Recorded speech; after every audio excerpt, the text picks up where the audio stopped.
Hola, buenas tardes, ¿cómo estás? Muchas gracias por la invitación.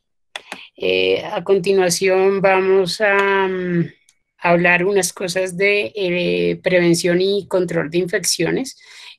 Tuvimos la oportunidad de trabajar con el grupo desarrollador de, del el consenso de atención, diagnóstico y manejo de la infección por SARS-CoV-2, COVID-19 en nuestro país.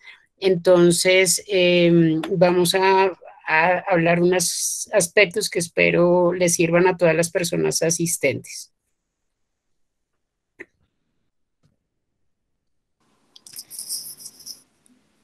Favor a todos pararse en la imagen por orden alfabético a mano derecha en su pantalla sobre el nombre del doctor Gabriel Rodríguez, y ahí podrán ver la imagen que él va a compartir con nosotros en pantalla.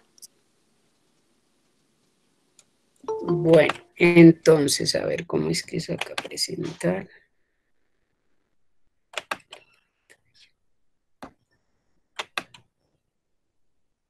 Bueno, listo. Ahí están viendo ya la presentación.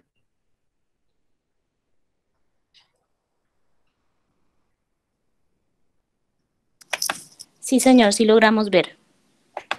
Listo. Bueno, entonces, a ver, esto quitar, ocultar. Listo.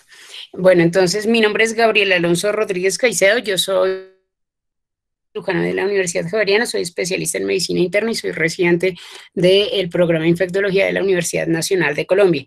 Este trabajo lo hicimos en conjunto con la doctora Damaris Zipa Carrillo, que es médica cirujana de la Universidad Nacional y residente de medicina interna de la Universidad Nacional. Este es la primera publicación oficial en el tema, el Consenso Colombiano de Atención, Diagnóstico y Manejo de la Infección por SARS-CoV-19 en establecimientos de atención en salud. El coordinador de todo el trabajo fue el doctor, el profesor Carlos Humberto Saavedra Trujillo, quien es el coordinador del posgrado de infectología de la Universidad Nacional. Yo pertenecía al grupo desarrollador del consenso. Mi trabajo específico fue ser el relator del grupo 7, que trató el tema de prevención y control de infecciones, que es lo que vamos a discutir a continuación. El grupo 7 estuvo conformado por los doctores Javier Cabrera Guerra, Edwin Silva Monsalve, Sandra Liliana Valderrama, Lina María Villa, Patricia Reyes, Natalia González, Diana Medina, Jaime Patiño y Marta Álvarez, todos especialistas, algunos en enfermedades infecciosas del adulto, otros en enfermedades infecciosas pediátricas, y estuvo acompañándonos un médico geriatra. Entonces, esto creo que ya lo saben. Para recordar, el SARS-CoV-2 es un virus que pertenece a los coronavirus, la familia Coronaviridae, subfamilia Ortocoronaviridae. El género es beta coronavirus, junto al MERS y al SARS-1, pertenecen a este género, y la especie pues específica es el SARS-CoV, subespecie SARS-CoV-2, para diferenciarla del SARS-CoV-1, que fue el que ocasionó el brote epidémico de 2002-2003. El SARS-CoV-2 es un RNA virus monocatenario de polaridad positiva, es un virus envuelto, o sea, tiene una bicapa lipídica que toma de la célula al salir de la célula, y esto es muy importante porque al tener una bicapa, una capa de grasa, es susceptible a la acción de los desinfectantes, incluyendo los desinfectantes comunes. Entonces, esto es muy importante porque, como vamos a ver más adelante, puede ser eliminado de las superficies a través de técnicas adecuadas de desinfección. Sin embargo, si uno quiere ver la otra cara de la moneda, al ser un virus envuelto, puede permanecer en las superficies hasta 72 horas, dependiendo del material. Entonces, también esto tiene importancia en la vía de transmisión del virus como vamos a ver más adelante. Bueno, es el agente, el SARS-CoV-2 es el agente etiológico de la enfermedad COVID-19 denominada por la Organización Mundial de la Salud. Esto es una sigla, enfermedad por coronavirus en inglés. Y tiene un periodo de incubación que pues existen varias publicaciones, pero que ronda alrededor de 4 y 7 días en promedio. Bueno, entonces, como lo mencioné, el virus puede persistir en superficies inanimadas. Entonces, este es un estudio que está publicado en el New England Journal of Medicine, en el cual se hizo la evaluación de cuál es la persistencia en aerosoles y en diferentes tipos de superficies a una temperatura de entre 21 y 23 grados centígrados, 40% humedad relativa y hasta 7 días de evaluación, encontrando que en aerosoles puede persistir viable hasta 3 horas, en plástico hasta 72 horas, en acero inoxidable hasta 48 horas y en otras superficies como cobre menos de 4 horas y cartón menos de 24 horas. Esto es muy importante porque vemos cómo el virus puede transmitirse no solo por la vía respiratoria que todos pues conocemos, sino también a través del contacto directo o indirecto con superficies o también pues con el contacto persona a persona.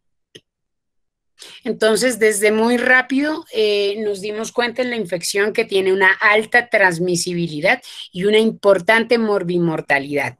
Esta gráfica que pueden ver en la parte superior de la derecha es una gráfica que encontré en el New York Times, en el cual hacen una comparación de la letalidad en eje Y y de la transmisibilidad por el R sub 0, el número reproductivo básico en el eje X. ¿Sí? Entonces encontramos, por ejemplo, que el sarampión es muy contagioso, ¿sí? Un R sub 0 de aproximadamente 15, y que el ébola, por ejemplo, es muy mortal, se aproxima pues al 100%, entre el 40 y el 100%. Con el nuevo coronavirus o el SARS-CoV-2 se encuentra ahí en la mitad, digamos, entre ser muy transmisible, tiene un R sub 0 mayor a 1, lo sabemos claramente entre 2 y 3, aproximadamente 2,3, 2,6, etcétera, dependiendo de las publicaciones, y tiene una mortalidad que también es mayor al 1%. ¿Sí? Ahí está, por ejemplo, la gripe estacional. La gripe estacional tiene una mortalidad, una letalidad, perdón, de 0,1. Todo lo que tenga un 1 o por encima de 1 es 10 veces más que la gripe estacional. Y vemos que en las diferentes series la letalidad puede estar por encima de 3%, 4%, en algunas 5%, y dependiendo del grupo de riesgo y el grupo etario, la mortalidad puede variar entre 0,2, 0,4, 0,6% en las personas menores de 50 años, hasta 14 a 17% en las personas ancianas, sobre todo encima de 60, encima de 70, y el grupo más de mayor riesgo por encima de 80 años. Entonces, bueno, desde el brote de SARS-1 en 2002-2003 nos dimos cuenta de que el virus tiene el potencial de generar brotes nosocomiales y es clara la experiencia, solo hay que ver las noticias para ver lo que ha sucedido en China, en España y en Italia y todo lo que nos han transmitido pues con sus diferentes publicaciones. La transmisión intrahospitalaria puede variar desde escenarios casi que digamos, catastróficos, como por ejemplo ese trabajo de Wuhan, en el que el 41% de la transmisión fue nosocomial y de estos el 29% correspondía a trabajadores de la salud, o sea, el 30% de los pacientes puede ser trabajador de la salud, ¿sí? Hasta el 0% en Hong Kong. en el cual se hizo una implementación estricta de las recomendaciones y de las diferentes medidas recomendadas por la Organización Mundial de la Salud, que se pueden resumir en 3 grupos: la limpieza y desinfección de superficies, la higiene de manos en el personal de salud y en los pacientes, y las precauciones por contacto, por gota y por aerosoles, dependiendo de cuál es el escenario de atención. Bueno, esta es otra gráfica también que la habrán visto en muchas partes, inclusive en las noticias, que han denominado como aplanar la curva. Se basa en unas recomendaciones realizadas por el Imperial College of London, en el cual se recomienda que la instauración de medidas no farmacológicas de salud pública, como la evaluación diagnóstica adecuada, el testing, el evaluar a los pacientes y documentar los casos, el aislamiento de los casos y la cuarentena de los contactos, pues, y el distanciamiento social, como todas esas medidas pueden disminuir el pico del número de casos, permitiendo, como pueden ver en la gráfica de la derecha, un menor número de casos que brinde al sistema de salud la capacidad para afrontar esta crisis y de tiempo o permita ganar tiempo hasta que están tratando los diferentes investigadores, haya disponibilidad de vacuna o de tratamiento efectivo. En las instituciones de atención en salud no podemos ser ajeno a la importancia y el impacto de las medidas no farmacológicas por eso es tan importante llevar a cabo las medidas de prevención y control de infecciones. Entonces, la transmisión del SARS-CoV-2 es de persona a persona. El principal modo de transmisión o vehículo de transmisión son las gotitas. Las gotas, por definición, tienen más de 5 micras y viajan a una distancia de entre 1 y 2 metros. Es por eso que para la vía respiratoria, el pilar del manejo o el pilar de la protección va a ser el tapabocas convencional y no el respirador N95. Sin embargo, existen otras vías de transmisión muy importantes y la siguiente de la cual vamos a hablar es la transmisión por contacto. La transmisión por contacto, como lo mencionaba en la gráfica de la viabilidad del virus en las diferentes superficies, permite que por contacto, bien sea directo, persona a persona o indirecto a través de fómites, sea una vía muy efectiva para la transmisión del virus. Es por ello que parte de las medidas de control de infecciones van a ser la utilización de guantes. Existen el tercer escenario del cual vamos a hablar es la producción de aerosoles. El virus tiene la potencialidad de transmitirse por aerosoles en los escenarios o en los procedimientos donde haya generación de aerosoles. Los aerosoles son menores de 5 micras y viajan a una distancia mayor de 2 metros, hasta 10 metros puede ser, por ejemplo, y pueden persistir en el tiempo mucho más que las gotas. Entonces, en los escenarios donde haya generación de aerosoles, es totalmente necesario el uso de un respirador N95, una máscara FFP2 o equivalentes. Existen otras vías menos eficientes, como por ejemplo la transmisión por heces. Se considera que hasta el 30% de los pacientes pueden tener evacuación el shedding viral, la diseminación o la excreción a través de las heces. Y no se entiende muy bien cuál es su implicación en la transmisión, pero pues se ha encontrado persistencia de virus viables, como lo mencionaba, hasta el 30% de los pacientes sintomáticos. Entonces, existen unas medidas de prevención continua que debemos aplicar en toda la ciudad, en toda la población, perdón. Entonces, estas tres medidas, por ejemplo, se recomienda y la Secretaría de Salud de Bogotá ha hecho un trabajo muy importante con diferentes profesores del posgrado de infectología de la Universidad Nacional, entre otros pues expertos, y se han recomendado este tipo de medidas. Entonces, evitar tocar los ojos, la nariz y la boca. El ser humano tiene la costumbre de tocarse los ojos, tocarse la nariz, tocarse la boca, y el contacto con las mucosas, como lo mencioné, es una vía eficiente de transmisión del virus. El uso de pañuelos desechables o cubrirse con la cara interna del antebrazo si no hay pues un pañuelo es lo que se ha denominado etiqueta de la tos. Esto evita que las gotas de un paciente sintomático, de un paciente infectado por este virus, entre otros. Esto también sirve para otros virus respiratorios como influenza, como virus sincitial respiratorio, etcétera. El uso de pañuelos desechables o cubrirse con la cara interna del antebrazo evita que el virus se transmita por contacto, pues por contacto en las manos.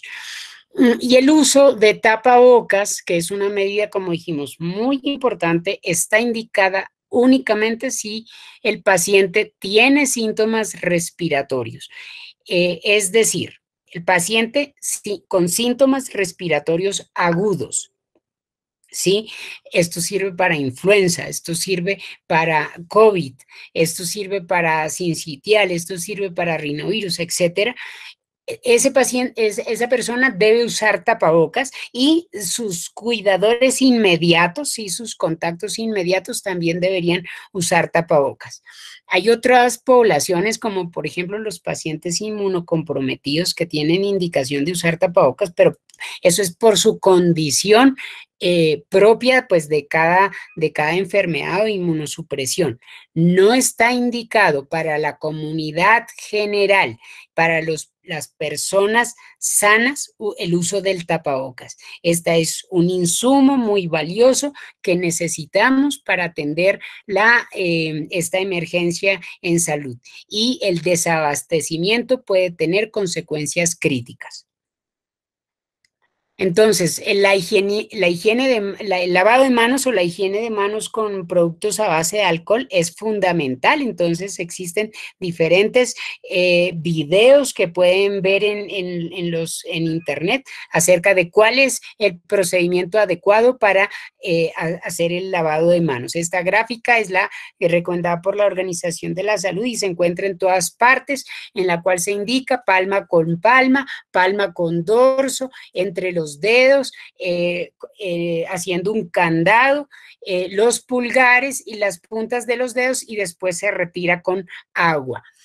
Este procedimiento, ¿cuánto dura? Si es lavado de manos, entre 40 y 60 segundos. Si es higienización de las manos con productos a base de alcohol, de 20 a 30 segundos. Esto es muy importante.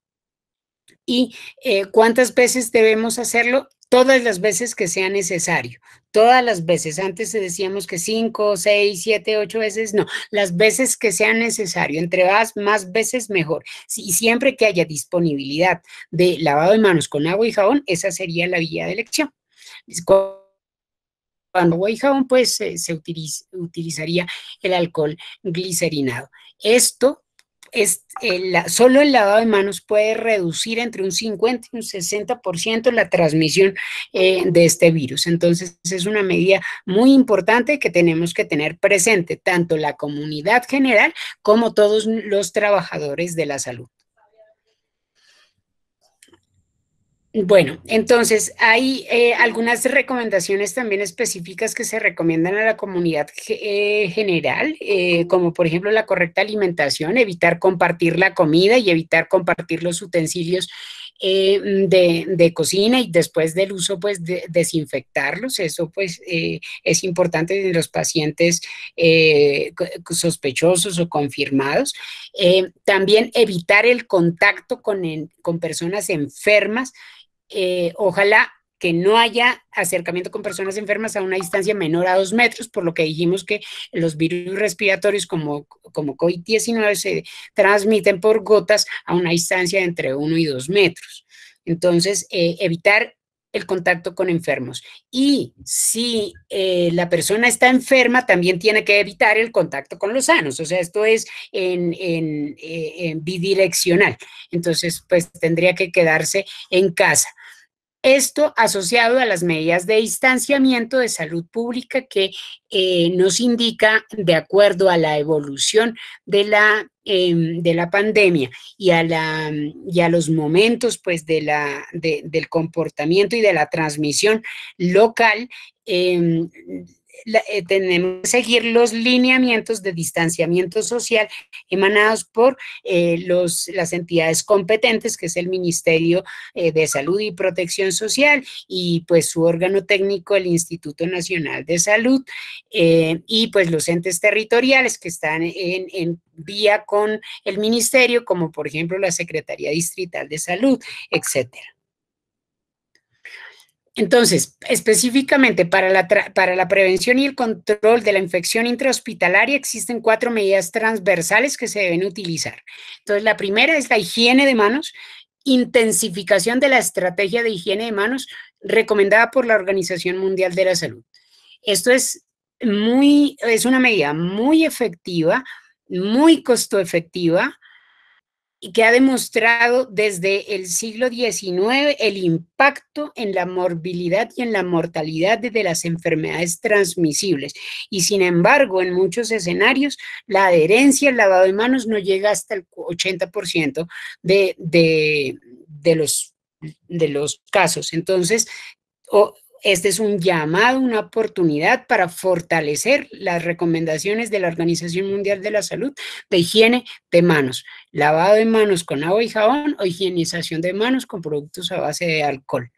El segundo componente es el uso de elementos de protección personal, de las cuales vamos a hablar más adelante.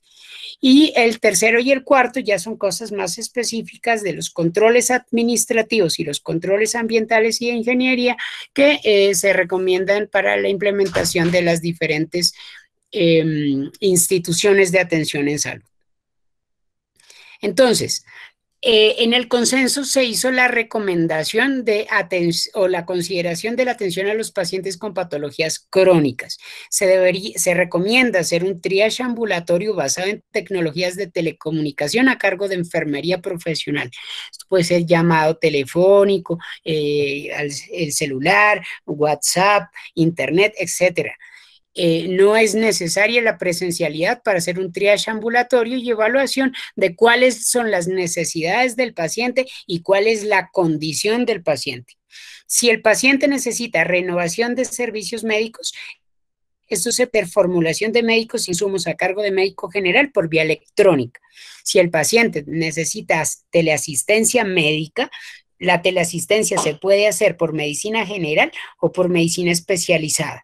Y si se determina que el paciente tiene necesidad de valoración médica presencial, se debería remitir a un centro de atención específicamente con disponibilidad del servicio requerido dentro de la red a la que pertenece el paciente. Entonces, en consulta externa, y esto es en general en todos los servicios, lo primero es una estación de triage, que como mencionaba, esto puede ser no presencial, basado en telecomunicaciones. O si es presencial, igual, tiene que haber alguien que indague por presencia de síntomas respiratorios o fiebre. Todas las personas, o sea, en todos los casos tenemos que instaurar las medidas de precaución estándar.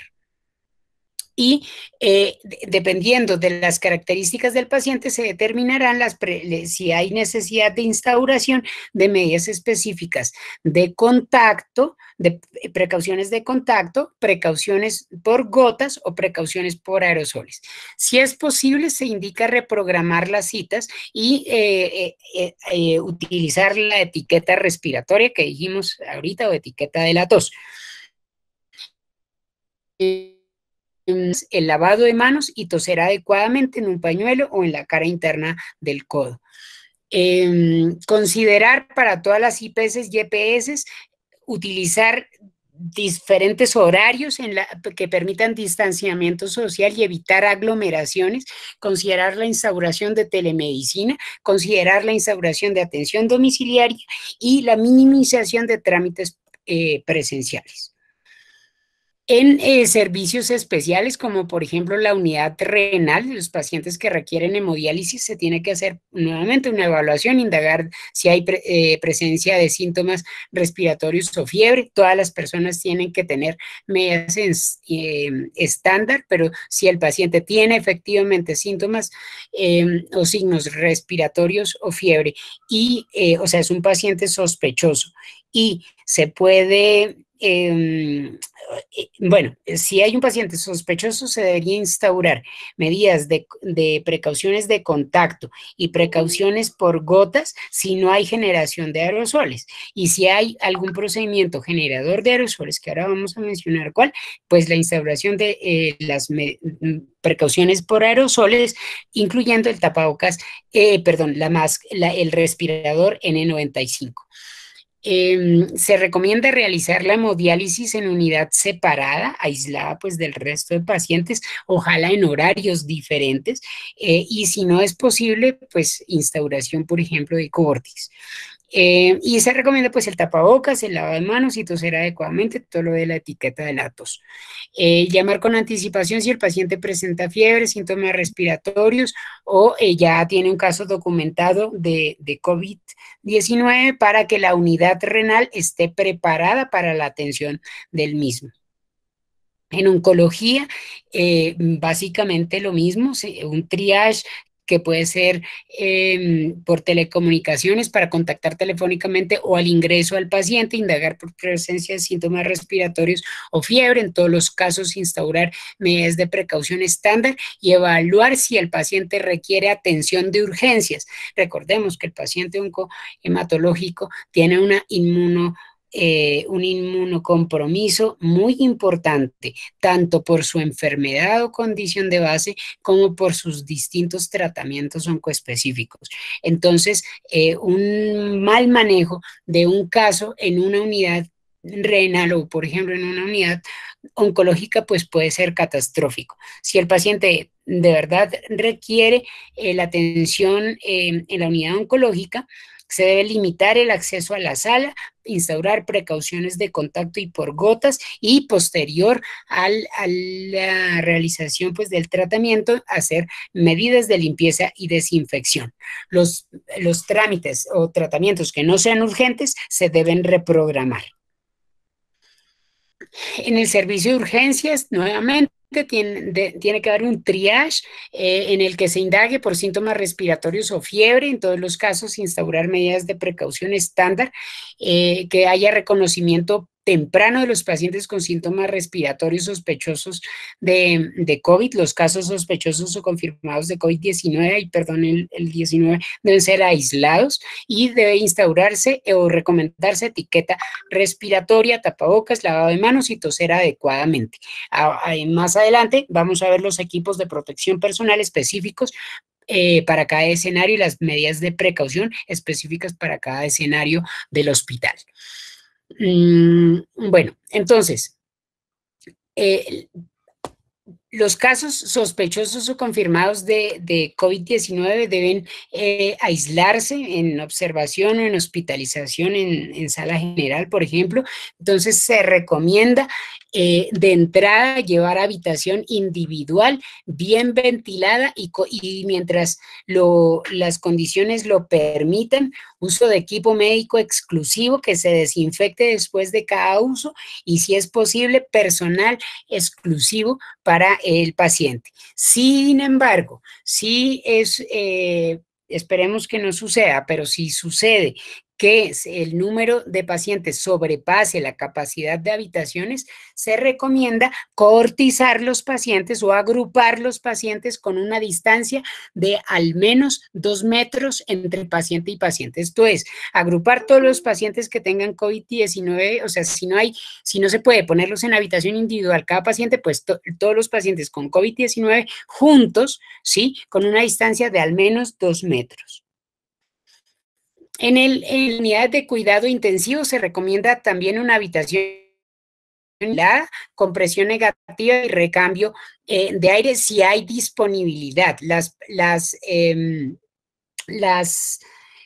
Desafortunadamente en nuestro país las habitaciones con precauciones de aerosoles son muy limitadas, entonces se han hecho como recomendaciones específicas para el manejo en la unidad de cuidado intensivo, que sería la instauración de medidas de precaución por aerosoles y el uso de respirador N95.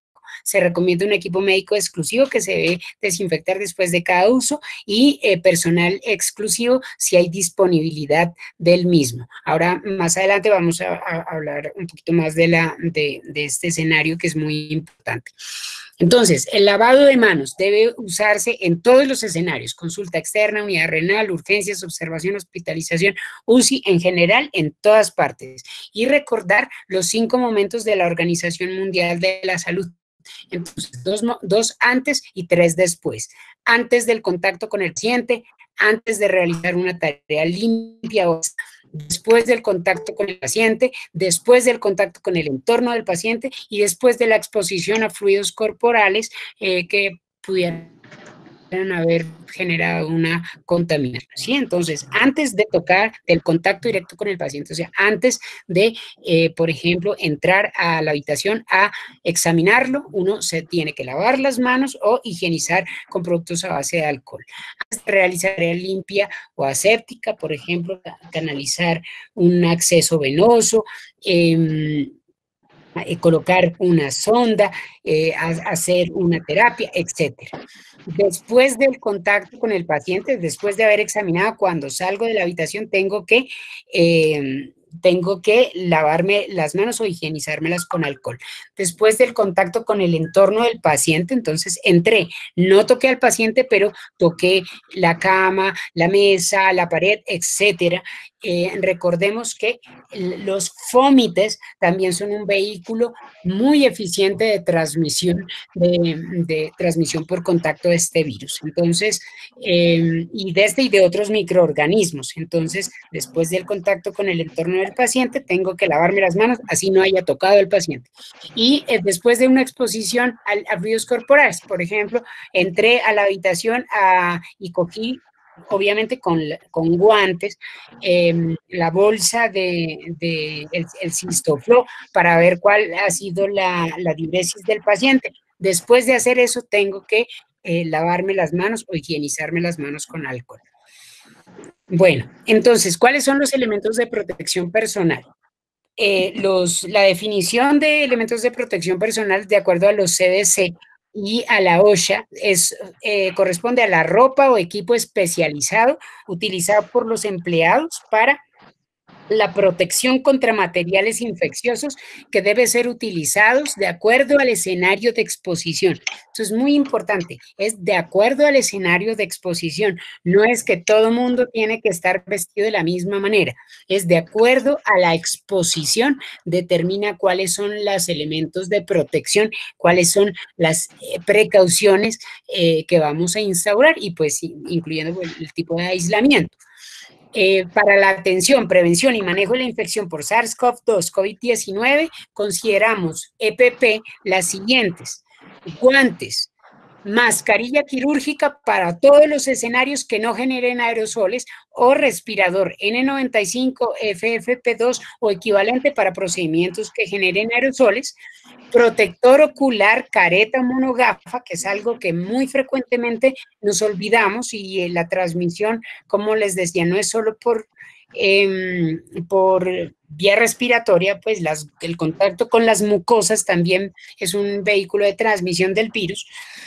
La bata de protección o bata antifluidos o delantal impermeable, el uso de gorro opcional, dependiendo de cuál es el escenario, y las botas o zapatos cerrados, esto también es opcional, dependiendo de cuál es el escenario. Entonces, para urgencias, observación, hospitalización, UCI, recomendamos como elementos de protección personal la bata antifluidos, el protector ocular, los guantes de manejo, la mascarilla convencional y el gorro opcional, sí, pues dependiendo del escenario. Entonces, nuevamente, bata antifluidos, protector ocular, guantes de manejo, mascarilla convencional.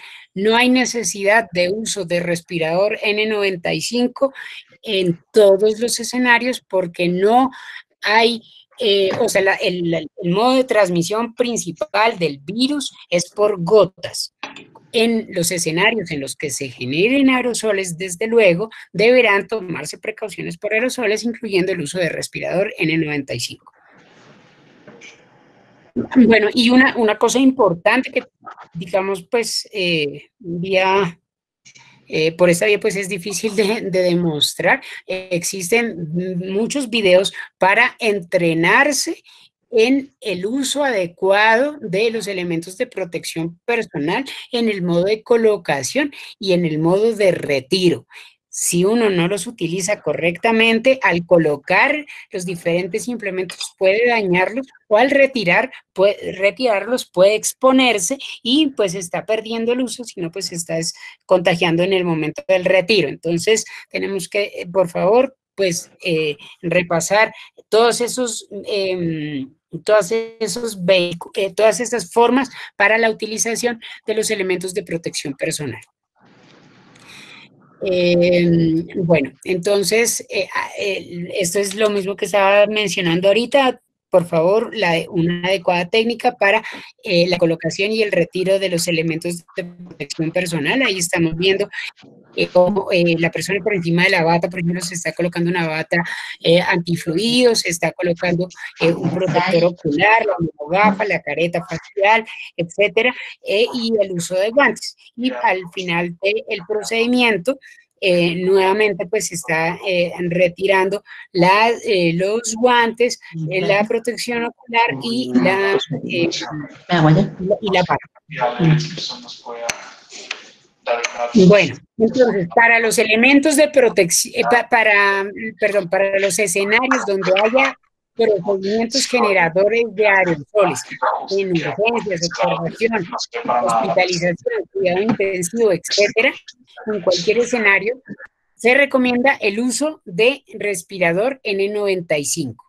Entonces, ¿cuáles son los procedimientos generadores de aerosoles? La intubación orotraqueal, la extubación, por ejemplo, voluntaria o exvoluntaria, ¿sí? Una extubación programada en UCI, una extubación de un paciente en cirugía o la extubación involuntaria que el paciente se quitó pues el tubo accidentalmente en la UCI. Todo eso genera aerosoles, intubación o extubación. La fibrobroncoscopia, inclusive la endoscopia se considera generadora de aerosoles. La toma de, bueno, ahorita hablo de la toma de muestras respiratorias. La aspiración de secreciones abiertas, si se hace aspiración de secreciones cerrada, no hay producción de aerosoles, pero si hay aspiración de secreciones abiertas, si hay producción, si hay generación de aerosoles. La reanimación cardiopulmonar, el masaje cardíaco, etcétera, genera aerosoles. La ventilación mecánica no invasiva, el CPAP, el BiPAP, el oxígeno de alto flujo, la nebulización, micronebulización, terapia respiratoria, procedimientos odontológicos, la ventilación manual, por ejemplo, Darambú, todo eso genera aerosoles. Y ahí faltó los procedimientos quirúrgicos que requieran anestesia general, generan aerosoles. Entonces, el quirófano es un escenario especial en el cual, dependiendo de cuál es el procedimiento, tendremos generación de aerosoles y por ende tendremos que instaurar las medidas de precaución correspondientes. Bueno, entonces, esta tablita es súper importante y resume todo, o casi todo, digamos, pues, el capítulo 7 de medidas de prevención y control de infecciones. Y está disponible en el resumen ejecutivo y va a estar disponible en el texto completo del Consenso Colombiano de Atención, Diagnóstico y Manejo de los Pacientes con SARS-2 COVID-19.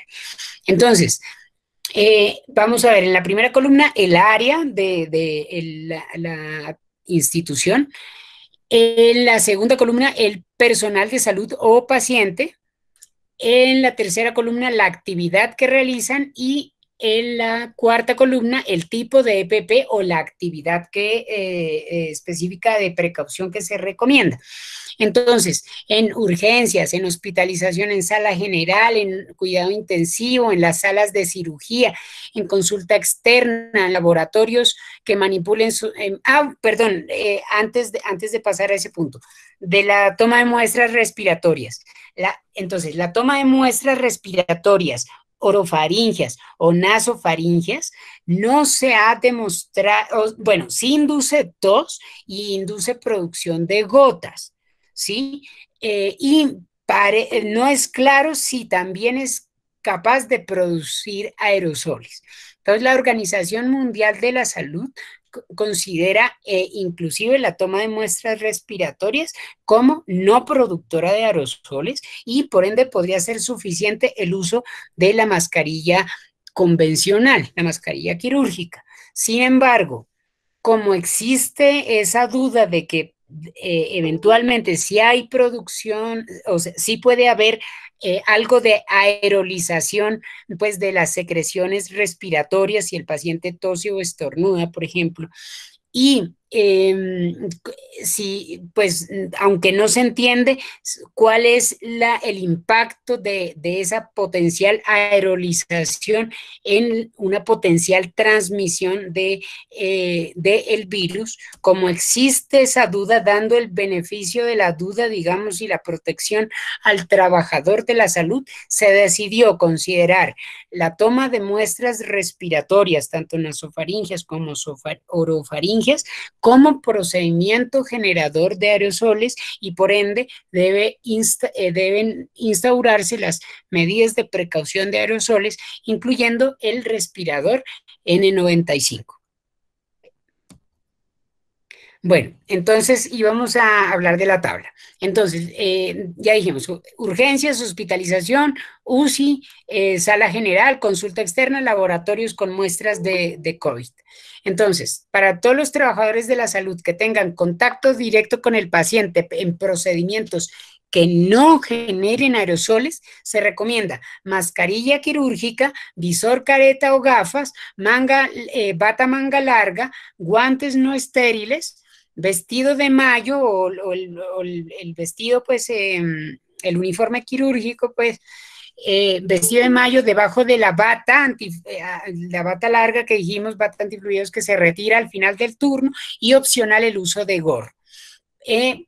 Trabajadores de la salud que estén en contacto directo con el paciente en procedimientos que generen aerosoles deben utilizar un respirador N95, visor, careta o gafas, bata manga larga antifluido, guantes no estériles, vestido de mayo debajo de la bata y opcional el gorro. ¿Listo? Y para procedimientos con anestesia general y en los que se utilicen dispositivos de alta velocidad, y ahí está casi la mayor parte de la cirugía general, se producen aerosoles de una forma muy eficiente en la intubación, en la extubación, en la ventilación manual, etcétera, y en el procedimiento quirúrgico. Entonces, todo el quirófano se considera un área con producción de aerosoles, debe estar cerrada con un flujo de personas, digamos, controlado. Y todas las personas que estén en la sala deben utilizar un respirador N95, visor, careta o gafas, bata manga larga antifluido, guantes estériles, el vestido de mayo debajo de la bata que se retira al final del turno y gorro y polainas. Estos sí tienen, pues, que obligatorio usar el gorro y las polainas. ¿Listo? Entonces tener presente que eventualmente, si las condiciones del paciente lo permiten, los procedimientos quirúrgicos que puedan ser realizados en el cubículo de cuidado intensivo del paciente se deben realizar en dicho sitio para evitar el traslado del paciente a la sala, al quirófano, porque, pues, evita la contaminación pues del mismo. En el caso que estamos mencionando, en el que sí se realiza el procedimiento quirúrgico en paciente con COVID-19, en el quirófano pues se debe hacer desinfección terminal al final del procedimiento. Listo, entonces aquí seguimos en los mismos escenarios de urgencias, hospitalización, UCI, sala general, consulta de laboratorio. Entonces, personal de limpieza que entre a la habitación debe usar mascarilla quirúrgica, bata manga larga, guantes de caucho, monogafas de protección personal para material orgánico químico y botas o zapatos cerrados. Y el acompañante, un acompañante permanente que entre a la habitación debe usar mascarilla quirúrgica, en urgencia para el paciente se recomienda uso de mascarilla quirúrgica si es tolerada por el paciente. Es un poquito más difícil en los pacientes pediátricos o en los pacientes agitados, pero siempre que la condición del paciente lo permita, deben utilizar mascarilla quirúrgica. En otras áreas de tránsito, como los pasillos, las salas, etcétera, todo el personal, incluyendo trabajadores de la salud, que realicen cualquier actividad que no involucre contacto a menos de 2 metros con los pacientes, no requieren elementos de protección personal, ¿sí? En los que no involucren contacto a menos de 2 metros con pacientes, porque si hay contacto a menos de 2 metros por más de 15 minutos, puede haber transmisión por gotas, ¿no? Bueno, por gotas y por contacto. Entonces, en las áreas administrativas sin contacto con el paciente, todo el personal, incluido trabajadores de la salud que realicen labores administrativas que no involucren contacto con el paciente, no requieren elementos de protección personal. En cambio, en áreas administrativas con contacto con el paciente, como por ejemplo las ventanillas de admisión, las oficinas de atención al usuario, portería, ¿sí? Donde haya contacto con el paciente o con sus familiares, por ejemplo, entonces donde se realicen labores administrativas que involucren riesgo de contacto con pacientes sospechosos o confirmados de SARS-CoV-2 a menos de 2 metros, se recomienda mascarilla quirúrgica y, en lo posible, separación con ventanilla de vidrio. En el laboratorio clínico, para el personal de laboratorio que manipule muestras respiratorias, se recomienda el uso de mascarilla manga larga, guantes no estériles, careta de protección si hay riesgo de salpicaduras. ¿Cuánto debe durar el aislamiento de los pacientes con SARS-CoV-19? Entonces depende del escenario. Si hay disponibilidad de RT-PCR, con una RT-PCR negativa que se realiza en términos generales 14 días desde el inicio, 14, o sea, no antes de 14 días desde el inicio de los síntomas, aunque por ejemplo los italianos lo recomiendan a los 14 días de la PCR positiva con la que se hace el diagnóstico. Entonces, con esa PCR negativa se puede retirar el aislamiento. Sin embargo, en pacientes, en poblaciones especiales como inmunocomprometidos, pacientes hemato-oncológicos, pacientes receptores o donadores de trasplante, se necesitan 2 RT-PCRs negativas con intervalo de por lo menos 24 horas. Si en cambio no hay disponibilidad de RT-PCR, se recomienda mantener el aislamiento por un periodo máximo de 14 a 28 días de acuerdo a la severidad de los síntomas, y esto es teniendo en cuenta el periodo de shedding viral, que es la diseminación viral o la excreción viral. En cuanto a la limpieza de superficies, la selección de los desinfectantes a utilizar depende de la acción sobre diferentes formas microbianas. Entonces, en general, los productos que se utilizan son los clorados. El principal de ellos es el hipoclorito de sodio, siempre que su concentración esté por encima de 1000 partes por millón, y otros como el cloro orgánico. Los amonios cuaternarios, aunque ahora vamos a hablar de ellos, sirven los de cuarta y quinta generación. El etanol al 70%, aunque entre el 70 y el 95% pues sirve. El glutaraldehído, el peróxido de hidrógeno. Entonces, Esta tabla demuestra la actividad viricida de los diferentes desinfectantes. Entonces, ahí podemos ver el etanol. El segundo, ahí es un error de la tabla, es el propanol, no el propanolol. El glutaraldehído, el formaldehído, aunque formaldehído pues ya no se utiliza por su toxicidad, el peróxido de hidrógeno y los clorados son los más eficientes, que reducen más de 4 logaritmos los virus infectantes. Entonces, por ende, estos son los que se deberían utilizar como primera opción.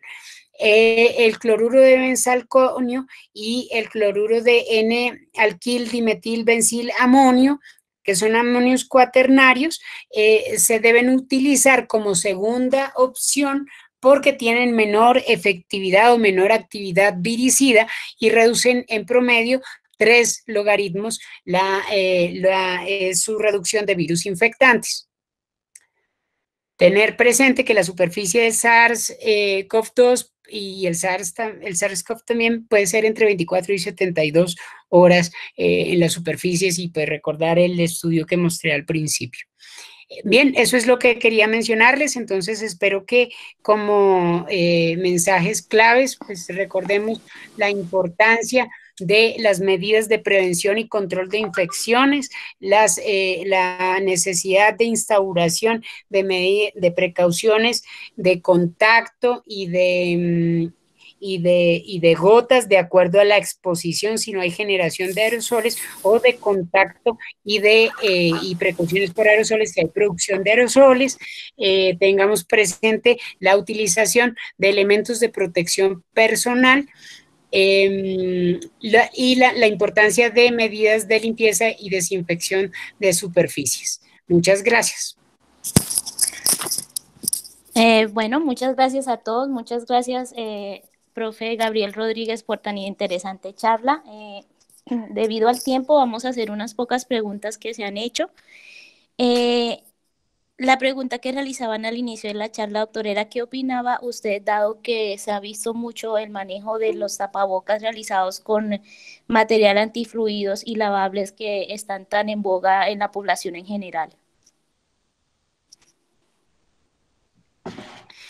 Bueno, esa es una pregunta difícil, pero entonces hay muchos tapabocas que se están haciendo pues como en diferentes instituciones, incluso pues con diferentes materiales en el hogar, y el problema es que la estandarización de esas medidas y la determinación de cuál es la capacidad de contención de gotas o pues más aún de aerosoles es muy difícil. Entonces, en escenarios de desabastecimiento se puede considerar el uso de ese tipo de tapabocas para la contención de gotas. Para la contención de aerosoles es un poquito más difícil porque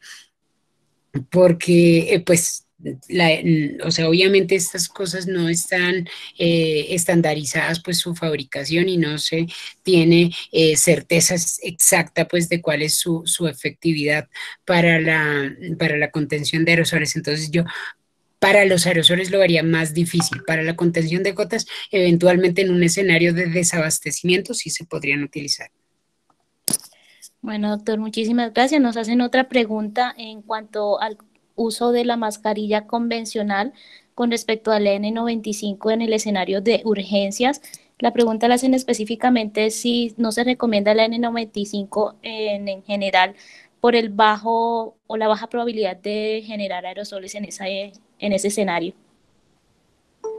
Sí, exacto. No, o sea, sí se pueden generar aerosoles, pues, pero entonces, si se generan aerosoles, se tienen que instaurar precauciones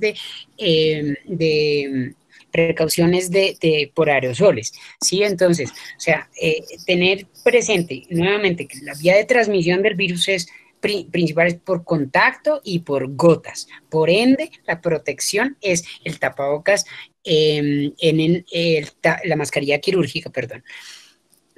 Las gotas nuevamente viajan a una distancia no mayor a 1 a 2 metros.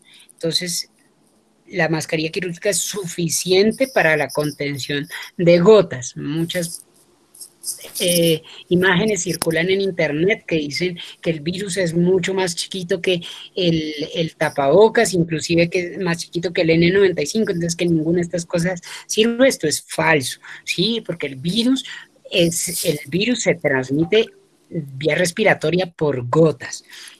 Ahora, si sucede un procedimiento generador de aerosoles, los aerosoles pueden persistir entre 30 minutos y 3 horas, dependiendo del escenario. Entonces, dependiendo de las condiciones de un servicio de urgencias o de una sala, de una unidad de cuidado intensivo, si no se puede asegurar que esa producción de aerosoles se contenga en una única habitación, pues todos tendrían que utilizar precauciones por aerosoles. No sé si soy claro. O sea, el punto está en cuál es el escenario. Si el escenario, si en el escenario, cuál es la exposición. Si en el escenario y la exposición no hay generación de aerosoles, pues es suficiente con la mascarilla quirúrgica. Y esto lo recomienda el CDC de Atlanta, los CDCs, y la Organización Mundial de la Salud. O sea, esto no es porque estemos desabastecidos o, no, o lo que sea. Esto es una recomendación técnica científica.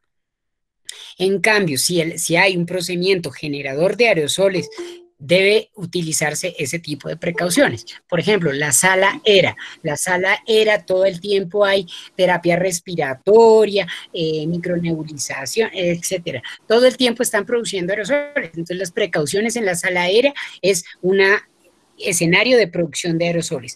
El quirófano, como lo mencioné, todo el tiempo pues están en cirugía general y en cirugía mayor con anestesia general, todo el tiempo pues hay producción de aerosoles, entonces las precauciones deben ser congruentes con la exposición. Bueno, doctor, muchísimas gracias. Muchas gracias a todos por su participación. Los invitamos a continuar con nosotros en nuestro programa de Salud Unal Contigo, con la profe Nancy Janet Molina, con la charla del fisioterapeuta profesional, clave en la atención en primera línea en el diagnóstico y atención de pacientes con COVID. Nuevamente, doctor Gabriel, muchísimas gracias por su intervención. Los invitamos a continuar con la charla que sigue para que no se desconecten y una feliz tarde a todos. Bueno, muchas gracias y a la orden, y utilicen pues adecuadamente los elementos de protección personal y utilicen adecuadamente pues las recomendaciones que los diferentes autores muy juiciosamente pues han generado en el consenso.